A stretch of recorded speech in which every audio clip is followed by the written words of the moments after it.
হিংসা দিয়ে কোনোদিন কোনো কিছু হতে পারে না। প্রতিশোধ প্রতিহিংসা রাজনীতি বাদিয়ে জাতীয় ঐক্য করলেই সম্ভব। এখানে একটু আওয়ামী লীগ আর বিএনপির মধ্যে পার্থক্য। বিএনপি সবসময় জাতীয় ঐক্য প্রতিশোধ প্রতিহিংসার ঊর্ধ্বে সকল নিয়ে কাজ করতে চায়। এই হাসিনা আজকে দেশের এই অবস্থার জন্য সম্পূর্ণভাবে হাসিনা দায়ী।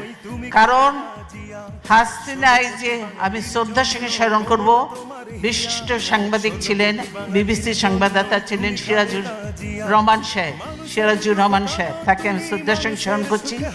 আমি খুব ভালো মানুষ ছিলেন, মুক্তিযোদ্ধা ছিলেন সিরাজুর রহমান সাহেব। তিনিই তার ইন্টারভিউ নিচ্ছিলেন এবং বলেছিলেন, আমি বাংলাদেশে যাব রাজনীতি করার জন্য নয়, প্রতিশোধ নেওয়ার জন্য। হাসিনা এই কথাটা বলেছে, উনি বলে এটা ঠিক হচ্ছে না, কিন্তু হাসিনা বলেছে আমি প্রতিশোধ নেওয়ার জন্য। তাই আজকে প্রতিশোধ নিয়ে বাংলাদেশকে